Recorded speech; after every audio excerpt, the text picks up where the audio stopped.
बिस्मिल्लाहिर्रहमानिर्रहीम। अस्सलामु अलैकुम। माशी तंगी को फरागी से बदलने का तीर बहदफ नुस्खा। इंशाअल्लाह मैं यकीन से कहती हूँ अगर आप इस पे अमल करेंगे तो आपकी दिल की दुनिया और आपकी दुनिया की दुनिया इंशाअल्लाह लाजमी बदल जाएगी। अरबी से तर्जमा करूंगी मैं। ये वाकया एक सऊदी नौजवान का है। ये अपनी जिंदगी से मुतमईन नहीं था। इसकी तनख्वाह सिर्फ 4000 रियाल थी। शादीशुदा होने की वजह से इसके अखराजात इसकी तनख्वाह से कहीं ज्यादा थे। महीना खत्म होने से पहले ही इसकी तनख्वाह खत्म हो जाती और इसे कर्ज लेना पड़ता था। यूं वो आहिस्ता आहिस्ता कर्जों की दलदल में डूबता जा रहा था और इसका यकीन बनता जा रहा था कि अब इसकी जिंदगी इसी हाल में ही गुजरेगी।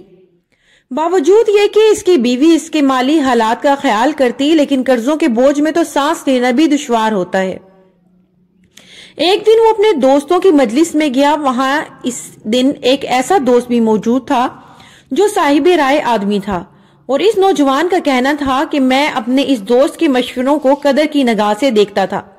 कहने लगा, मैंने इसे बातों बातों में अपनी कहानी कह सुनाई और अपनी माली मुश्किलात इसके सामने रखी।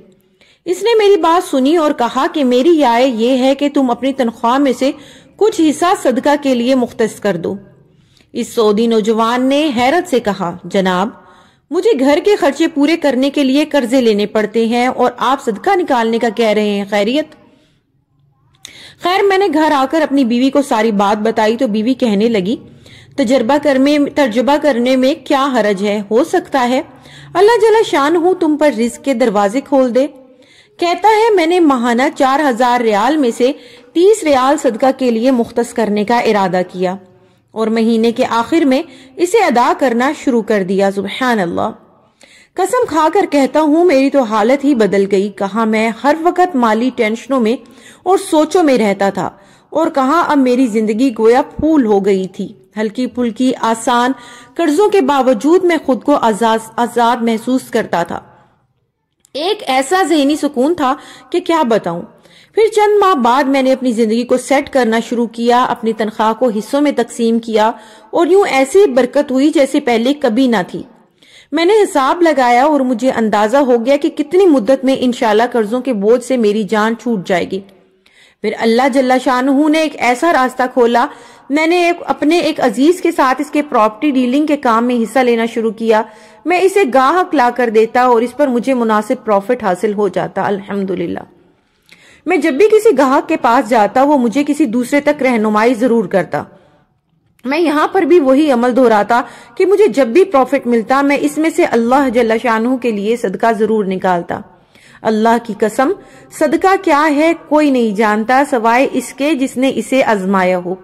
सदका करो और सब्र से चलो, अल्लाह के फजल से खैरो बरकतें अपनी आंखों बरसते देखोगे। नोट, जब आप किसी मुसलमान को तनख्वाह में से सदका के लिए रकम मुख्तस करने का कहेंगे और वो इस पर अमल करेगा तो इसको आपको भी इतना ही अजर मिलेगा जितना सदका करने वाले को मिलेगा और सदका देने वाले के अजर में कोई कमी वाक़ई नहीं होगी। सोचिए, आप इस दुनिया से चले जाएंगे और आपकी वजह से आपके पीछे कोई सदका कर रहा होगा। नंबर 2, ऐसे ही अगर आपने ये वीडियो देखी और आगे सदके की नीयत से इसको आगे शेयर कर दी तो ये भी आपके लिए सदका देने के मिसल बराबर होगा। जैसे मैंने इस वीडियो को कहीं पे देखा था और फिर इसके बाद खुद ही मैंने ये वीडियो बनाई और कसम खाकर कहती हूँ सबसे ज्यादा फर्क मेरी ज़हनी हालत पर पड़ा। एक ऐसा इत्मीनान महसूस होता है कि जिसका जवाब नहीं। मेरे अजीज, अगर आप तालिबे इल्म है और आपको लगा बंधा वजीफा मिलता है तब भी आप थोड़ा बहुत जितना हो जाए कुछ रकम सदका के लिए जरूर मुख्तस करें। अगर सदका करने वाला जान ले और समझ ले कि इसका सदका फकीर के हाथ में जाने से पहले अल्लाह जल्ला शानू के हाथ में जाता है तो यकीन देने वाले को लज्जत लेने वाले से कहीं ज्यादा होगी। क्या आपको सदका के फवायद मालूम है? खास तौर पर 17, 18, 19 को तवज्जो से पढ़िएगा, सुन ले।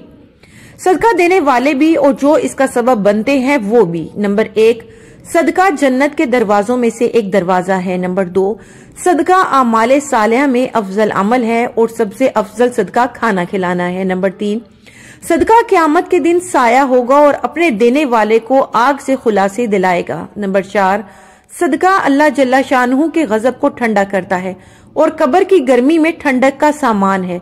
नंबर 5, میت کے لیے بہترین ہدیہ اور سب سے زیادہ نفع بخش چیز صدقہ ہے اور صدقہ کے ثواب کو اللہ تعالیٰ بڑھاتے رہتے ہیں۔ نمبر 6، صدقہ مصفی ہے، نفس کی پاکی کا ذریعہ ہے اور نیکیوں کو بڑھاتا ہے۔ نمبر 7، صدقہ قیامت کے دن صدقہ کرنے والے کے چہرے کا سرور اور تازگی کا سبب ہے۔ نمبر 8، صدقہ قیامت کی ہولناکی کے خوف سے امان ہے اور گزرے ہوئے پر افسوس نہیں ہونے دیتا۔ نمبر 9، صدقہ گناہوں کی مغفرت کا سبب اور سیئات کا کفارہ ہے، یعنی کہ گناہوں کا کفارہ ہے۔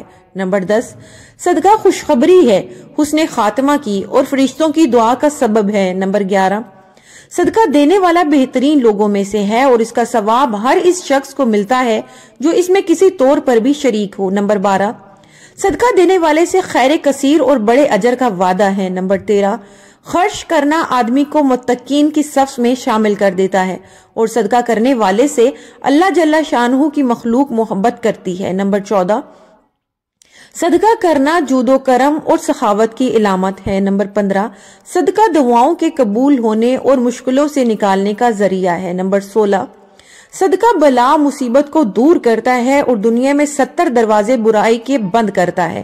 نمبر 17، صدقہ عمر میں اور مال میں اضافے کا سبب ہے، کامیابی اور وسعت رزق کا سبب ہے۔ نمبر 18، صدقہ علاج بھی ہے، دعا بھی ہے اور شفا بھی ہے۔ نمبر 19، صدقہ آگ سے جلنے، غرق ہونے، چوری اور بری موت کو روکتا ہے۔ نمبر 20، صدقہ کا اجر ملتا ہے چاہے جانوروں اور پرندوں کا ہی کیوں نہ ہو۔ ویڈیو پسند آئی تو پلیز اسے لائک اور سبسکرائب لازمی کر دیں۔ چینل کو سبسکرائب نہیں کیا سبسکرائب کر دیں، بیل نوٹیفیکیشن کال پہ سیٹ کر دیں تاکہ مزید اچھی ویڈیوز آپ کو دیکھنے کو ملتی رہیں۔ اللہ تعالیٰ آپ کو، مجھے اور تمام دیکھنے اور سننے والوں کو اس ویڈیو کے ہر لفظ پر عمل کرنے کی توفیق عطا فرمائے۔ اللہ تعالیٰ آج جمعہ کے بابرکت دن کی صدق برکت سے آپ لوگوں کی رزق میں، آپ لوگوں کی عمر میں، آپ لوگوں کی اولاد میں برکت نصیب فرمائے۔